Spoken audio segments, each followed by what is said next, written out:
Time മീഡിയയിലേക്ക് സ്വാഗതം. ഇന്നത്തെ വീഡിയോ എമ്പുരാൻ എന്ന സിനിമയെ കുറിച്ചാണ്. എമ്പുരാൻ എന്നുള്ള സിനിമ അത് കട്ട് ചെയ്യേണ്ട കാര്യങ്ങളൊന്നും പ്രത്യേകിച്ച് അതിനകത്തൊന്നുമില്ല. ഞാനത് കണ്ടതാണ്. അപ്പോൾ ഇങ്ങനെയൊക്കെയുള്ള പ്രശ്നങ്ങളും കാര്യങ്ങളും നടക്കുന്നതിൻ്റെ പേരിൽ അത് കട്ട് ചെയ്ത് കളയണമെന്നും, അതുപോലെ ഗുജറാത്തിൽ നടന്ന വംശഹത്യയാണ് എന്നൊക്കെയുള്ള ഒരു പരഭാഷങ്ങൾ കൊണ്ട് മാത്രമാണ് ഞാനത് ആ പടം പോയി കണ്ടത്. സത്യാവസ്ഥ അറിയുവാൻ വേണ്ടി മാത്രം. അതിൽ ഈ പറയുന്ന കണക്കൊന്നും ഗുജറാത്ത് ആണെന്നോ അല്ലെങ്കിൽ മറ്റൊന്നോ അല്ല അറിയുക. ഞാൻ 2002 എഴുതി കാണിക്കുന്നുണ്ട്. അതുപോലെ എല്ലാ രാഷ്ട്രീയ പാർട്ടിക്കാരെയും, അതുപോലെ ED ഇങ്ങനെയൊക്കെയുള്ള കാര്യങ്ങളെല്ലാം അതിൽ കാണിക്കുന്നുണ്ട്. പിന്നെ ഗുജറാത്തിൽ നടന്ന കലാപം എന്ന് പറയുമ്പോഴത്തേക്ക് അവിടെ പിന്നെ ഈ 10-25 പേരെ കൊല്ലുന്നതാണ് ഇതിനകത്ത് കാണിക്കുന്നത്. യഥാർത്ഥത്തിൽ 2000-ൽ പിറത്ത് ജനങ്ങളെയാണ് അന്ന് ഗുജറാത്തിൽ വംശഹത്യ നടത്തിയത് തന്നെ. അപ്പൊ അന്ന് ഗുജറാത്തിൽ ഈ വംശഹത്യ നടത്തിയതിന്റെ കാര്യം തന്നെ അത് ഈ തീവണ്ടിയിലുണ്ടായ തീവെപ്പ് മുഖാന്തരമാണ്. അത് ഗോത്രയിൽ വെച്ച് ഈ രാമക്ഷേത്രത്തിൽ അന്ന് അവർ അതിൻ്റെ ഒരു കർമ്മസേവകമായിട്ട് അതിന് പോവുകയും ആ സ്ത്രീകൾ എല്ലാവരും അതിനകത്ത് ഈ ഇതിൽ തിരിച്ചു വരികയും അത് കഴിഞ്ഞതിന് ശേഷം തിരിച്ചു വരികയും ചെയ്തപ്പോഴത്തേക്ക് അവിടെ നിന്ന് കുറച്ച് ഈ ഗോത്ര റെയിൽവേ സ്റ്റേഷനിൽ നിന്നും ജനങ്ങൾക്ക് കയറാൻ കഴിയാതെ വന്നപ്പോഴത്തേക്ക് അവിടെ വെച്ചൊരു സംസാരവും കാര്യങ്ങളൊക്കെ ഉണ്ടായത്.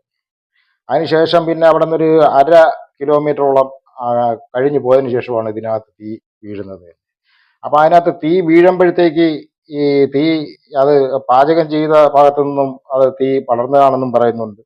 അല്ലാതെ ആരും ഇട്ടതായിട്ടും അത് കത്തിച്ചതായിട്ടും പറയുന്നുണ്ട്. എന്തായിരുന്നാലും അത് ഒരു കലാപത്തിന് വേണ്ടി കത്തിച്ചത് തന്നെയാണ് എന്ന് തന്നെയാണ് നമ്മളെ വിശ്വാസം. എന്നിട്ട് റെയിൽവേ സ്റ്റേഷനിലും അവിടെ ഇവിടെയൊക്കെ നിന്നിരുന്ന ആ മുസ്ലിങ്ങളെ മുഴുവനും അവർ അറസ്റ്റ് ചെയ്യുകയും ചെയ്തു. നിരപരാധികളായ ആൾക്കാരെ അറസ്റ്റ് ചെയ്യുന്നത്. പക്ഷെ ഇതൊരു കലാപം അവർ നേരത്തെ തന്നെ തുടങ്ങി വെച്ചിരുന്നതാണ്. കലാപം അത് നേരത്തെ ഈ കലാപങ്ങൾ അവർ നേരത്തെ ആസൂത്രണം ചെയ്തു വെച്ചില്ല. അവർക്കൊരു കലാപം ആവശ്യമായിരുന്നു, ഹിന്ദു മുസ്ലിം തമ്മിലുള്ള ഒരു കലാപം. ഒരിക്കലും ഒരു രാഷ്ട്രീയം മതങ്ങളെ കൂട്ടുപിടിച്ച് കൊണ്ടുവരാൻ പാടില്ല. അതാണ് നമുക്ക് വേണ്ടിയത്. മതങ്ങളെ വിറ്റുകൊണ്ട്, ദൈവത്തെ വിറ്റുകൊണ്ട് ഒരുത്തനും ഒരു പൈസയും ഉണ്ടാക്കാനും പാടില്ല. ഞാൻ തന്നെ ഈ യൂട്യൂബ് ചാനൽ നടത്തുന്നത് ഹദീസുകളോ അല്ലെങ്കിൽ ഖുർആന്റെ പാരായണമോ ഒക്കെ ചെയ്ത് നമുക്ക് പൈസകൾ ഉണ്ടാക്കാം. പക്ഷെ നമ്മൾ അതിനൊന്ന് ഖുർആനെ വിറ്റോ അല്ലെങ്കിൽ ദൈവത്തെ നമ്മളെ സൃഷ്ടാവിനെ വിറ്റോ നമ്മൾ ഒരിക്കലും അത് ചെയ്യില്ല. നമുക്ക് ആ പൈസയും വേണ്ട, നമ്മളത് കഴിയത്തില്ല. അപ്പോൾ ഇത് രാഷ്ട്രീയം ഇവർക്ക് നിലനിർത്തുവാൻ വേണ്ടി മാത്രം, രാഷ്ട്രീയത്തെ നിലനിർത്തി കൊണ്ടുപോകണമെങ്കിൽ സവർക്കർ പറഞ്ഞതുപോലെ അല്ലെങ്കിൽ അവരെ ആശയം നേരത്തെ നടത്തിയതുപോലെ തന്നെ അതൊരു മത രാഷ്ട്രീയത്തിൽ കൂടി മാത്രമേ അത് സാധിക്കുകയുള്ളൂ. അല്ലാതെ ജനാധിപത്യ രീതിയിലും വിശ്വസിക്കുന്ന ആ രീതിയിൽ വരുന്ന ഒരിക്കലും അത് സാധിക്കത്തില്ല.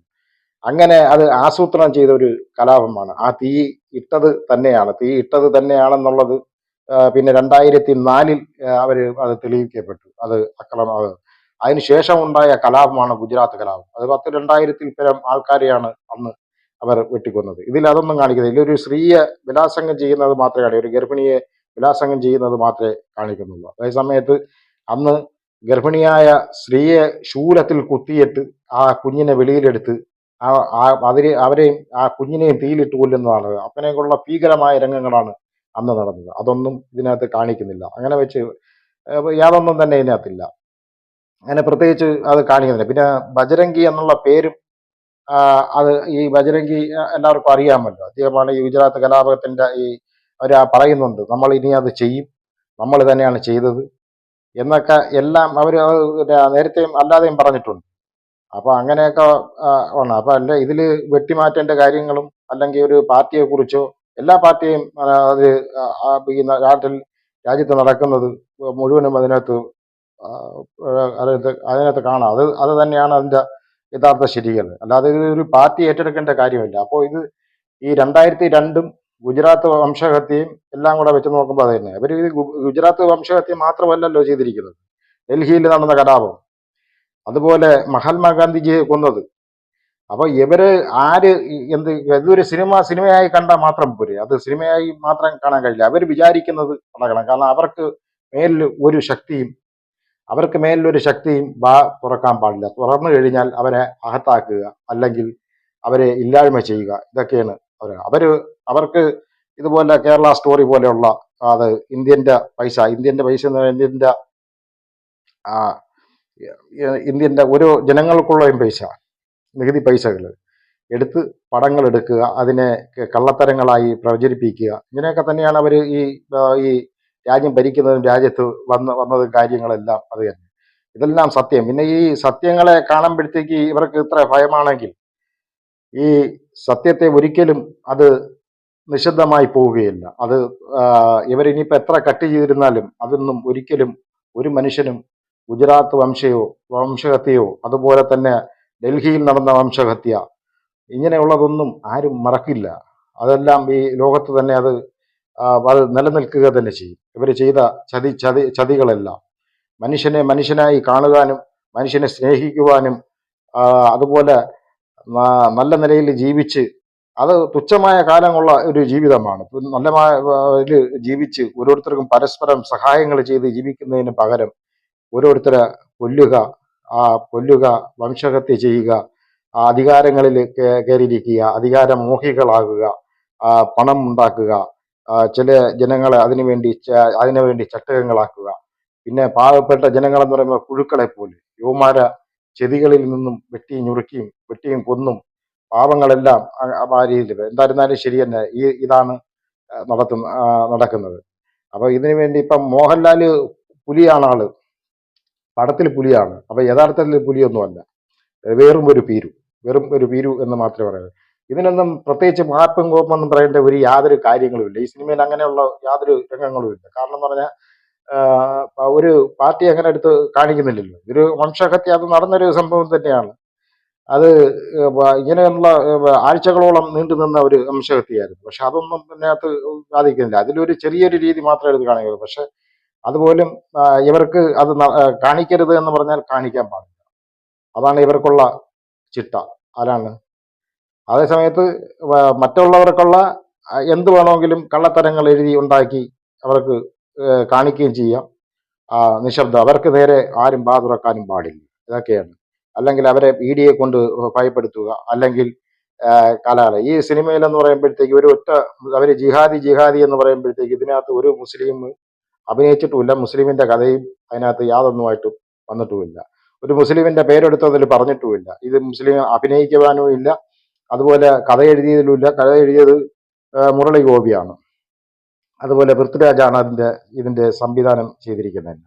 അതൊക്കെ ഭയങ്കരമായ അട്രാക്ഷനിലാണ് ഈ പടം തന്നെ ഇവർ എടുത്തിരിക്കുന്നത് എന്നുള്ളത് അല്ലാതെ ഇതിനൊരു സിനിമയായി കാണുക എന്നുള്ളതല്ലാതെ മറ്റൊന്നും ഇതിനകത്ത് ഈ പറഞ്ഞിരിക്കുന്ന രംഗങ്ങളൊന്നും അതിനകത്ത് ഇല്ല. 2000-ൽ പരം ജനങ്ങളെയാണ് കൊന്നത്. എന്തെല്ലാം ഭയങ്കരമായ അക്രമങ്ങളും അതിക്രമങ്ങളും, ഞാൻ പറഞ്ഞ കണക്ക് ശൂലത്തിൽ കുത്തി കല്ലുപിടുത്തുക, അതൊന്നും ഇതിനകത്ത് കാണിക്കുന്നതോ അങ്ങനെയുള്ള യാതൊന്നുമില്ല. അപ്പൊ പിന്നെ പ്രത്യേകിച്ച് ഇതിൽ കട്ട് ചെയ്യാനും ഇല്ല. കട്ട് ചെയ്ത് കഴിഞ്ഞാൽ പിന്നെ ഇതിലൊന്നും ഇല്ല. ഇതിൽ കാണാനില്ല. ഇത് ഇങ്ങനെയൊക്കെയുള്ള കാര്യങ്ങളേ ഉള്ളൂ. ഇതിന് വേണ്ടി പ്രത്യേകിച്ച് പ്രശ്നങ്ങളൊന്നും ഉണ്ടാക്കേണ്ട കാര്യമില്ല. അതുപോലെ യവന്മാര് ഈ പറയുന്നതിലൊന്നും യാതൊരു അർത്ഥങ്ങളുമില്ല. പിന്നെ ഭയപ്പെടുത്തുകയാണ് മനുഷ്യനെ. ഇവര് ഭയപ്പെടുത്തി നിർത്തുകയാണ്. ഭയപ്പെടുത്തി നിർത്തുകയാണ് ഇവരെ അജണ്ട തന്നെ. അപ്പൊ അതിലൊന്നും കേരള ജനത വീണു പോകാതിരിക്കാൻ കേരളത്തിലെ ജനങ്ങളെല്ലാം ജാതിവർഗ ഭേദമന്യേ എല്ലാവരും ഒരുമിച്ച് നിന്നുകൊണ്ട് നല്ലൊരു സമൂഹം, അല്ലെങ്കിൽ നല്ലൊരു ഭാവിയിലേക്കും നല്ലൊരു ഇതിലേക്കും വരണമെന്നാണ് എൻ്റെ അഭ്യർത്ഥന. അല്ലാതെ ഇങ്ങനെ ഉള്ളവന്മാർക്ക് കുടപിടിക്കുവാനും കൂട്ടുപിടിക്കുവാനും അതിന് തുലഞ്ഞു കഴിഞ്ഞാൽ ഉള്ള സമാധാനവും പോവും. പിന്നെ സമാധാനമായിട്ട് ഒരു മനുഷ്യന് ജീവിക്കാൻ പറ്റാത്ത ഒരവസ്ഥയിൽ ഈ രാജ്യത്തെ അവർ കൊണ്ടുവന്നെത്തിക്കും. അതാണ് നടക്കാനിരിക്കുന്നത്. അതിൽ നിന്നെല്ലാം നമ്മളെ എല്ലാവരെയും കാത്തുരക്ഷിക്കട്ടെ എന്ന് പറഞ്ഞുകൊണ്ട് ഈ വീഡിയോ ഇവിടെ അവസാനിക്കും.